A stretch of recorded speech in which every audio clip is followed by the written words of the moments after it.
বিসমিল্লাহির রহমানির রহিম। আল্লাহুম্মা সাল্লি আলা মুহাম্মাদ ওয়া আলা আলি মুহাম্মাদ কামা সাল্লাইতা আলা ইব্রাহিম ওয়া আলা আলি ইব্রাহিম ইন্নাকা হামিদুম মাজিদ। আল্লাহুম্মা বারিক আলা মুহাম্মাদ ওয়া আলা আলি মুহাম্মাদ কামা বারাকতা আলা ইব্রাহিম ওয়া আলা আলি ইব্রাহিম ইন্নাকা হামিদুম মাজিদ। আলহামদুলিল্লাহ, সকল প্রশংসা সকল তারিফ আল্লাহর জন্য, যে আল্লাহ তাআলা বিশ্বজগৎকে সৃষ্টি করেছেন এবং নিজেই তার পরিচালনা করেন। আজকে একটা বিষয় কথা বলবো, সেটা হইল তাবলীগ জামাতের ছয় উসুল সম্বন্ধে।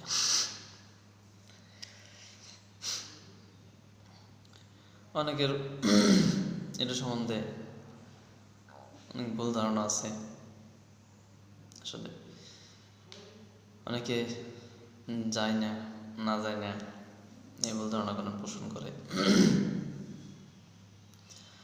যাই হোক,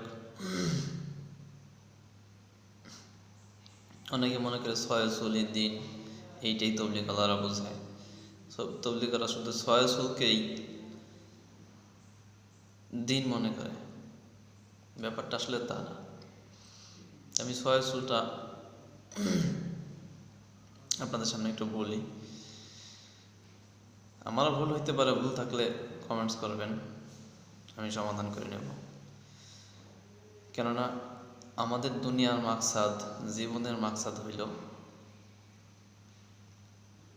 আল্লাহ তাআলার সন্তুষ্টি হাসিল করা, আল্লাহ তাআলার আযাব থেকে নাজাত বা মুক্তি পাওয়া এবং আল্লাহ তাআলার জান্নাত হাসিল করা বা আল্লাহ তাআলার থেকে জান্নাতের মতো পুরস্কার প্রাপ্ত হওয়া। এই জন্য আমাদের সামনে যখনই কোনো ভুল আমার বুঝে আসবে, আমরা তখনই আল্লাহর সন্তুষ্টির জন্য, ভাই নিজের খেয়াল খুশি মতো না, আল্লাহর সন্তুষ্টির জন্য আমাদের ভুলগুলিকে আমরা ছেড়ে দেব, যেটা সঠিক সেটা মানব ইনশাআল্লাহ। আল্লাহ তাআলা আমাদের তৌফিক দান করুক। ছয় উসুল শুরু করতেছি। বিসমিল্লাহির রহমানির রহিম। কয়েক সাহাবা আজমাইন আল্লাহ রসুলের সাথে থাকছে, আল্লাহ রসুলের সাথে থেকে সহবতে থেকে তারা অনেক গুণে গুণান্বিত হয়েছে।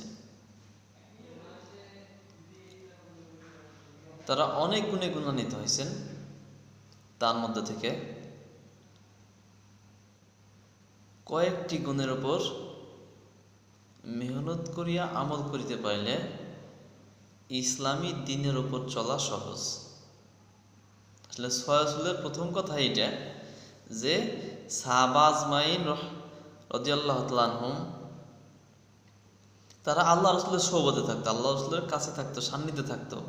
তারা সাথে থাইকে তাদের মধ্যে অনেক গুণ তৈরি হয়েছিল, অনেক গুণ, যার দ্বারা তারা জীবনকে ইসলামী দ্বীনের উপর পরিচালনা করছেন।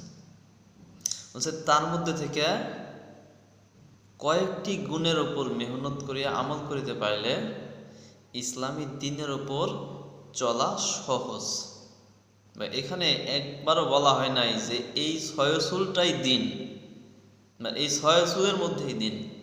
এখানে এইটাই বোঝানো হয়েছে যে এই ছয় উসুলটা, এই ছয়টা যদি কোনো ব্যক্তি আমল করতে পারে, মানতে পারে, এই ব্যক্তির জন্য অন্যান্য বিষয়গুলি মানা সহজ হয়ে যাবে।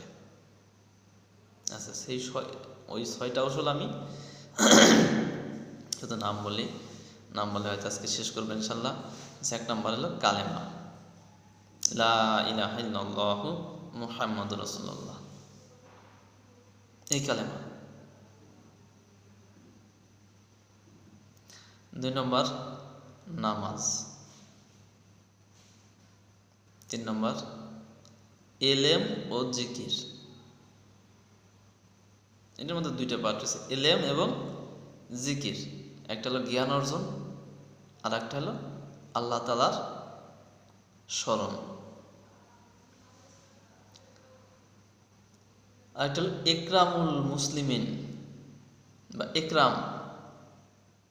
ইকরাম এটা ইকরামুল মুসলিমিন হোক বা মুসলিম ব্যতিরেকে অন্য কারো হোক, ইকরাম করা। আসলে আমাদের মুসলমানদের উদ্দেশ্যই হইল যে আমাদের আখলাকের দ্বারা, আমাদের ব্যবহারের দ্বারা, মুআমালাত মুআশারার দ্বারা যদি কোনো ব্যক্তি যে দ্বীনের মধ্যে নাই সেও দ্বীনের মধ্যে চলে আসে। কিন্তু এখানে প্রধান হক দাবিদার আমরা মনে করি, যদি একাধিক ব্যক্তি থাকে তার মধ্যে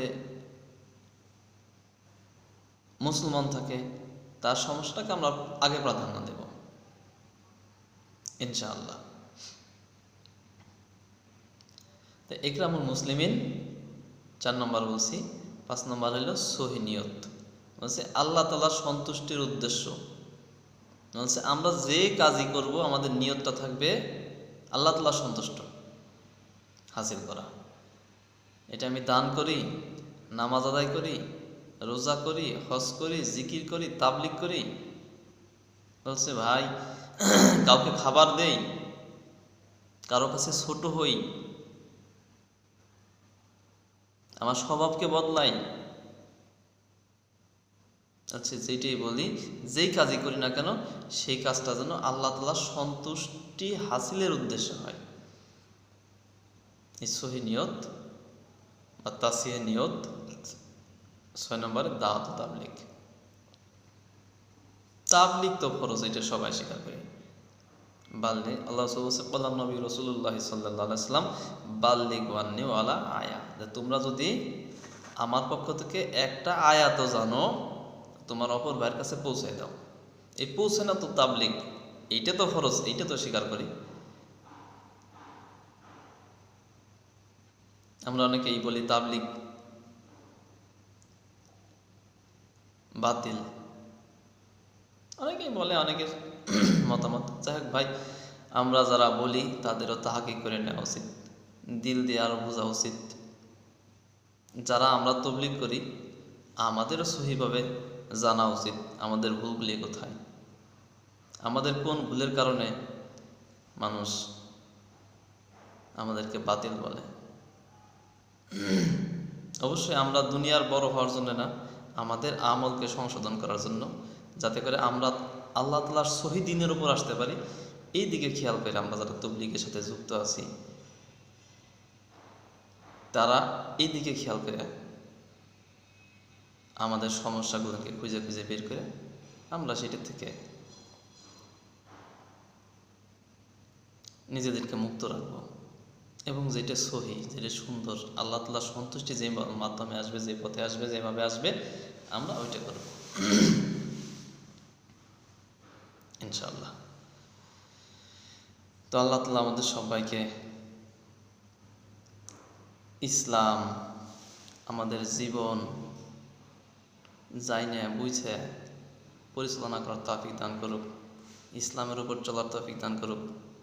আল্লাহ তাআলা আমাদের সবাইকে, সকল জিন ইনসানকে, আমি সহ সকল জিন ইনসানকে আল্লাহ তাআলার সহিহ দ্বীনের জন্য, আল্লাহ তাআলার সন্তুষ্টি হাসিলের জন্য আমল করার তৌফিক দান করুক।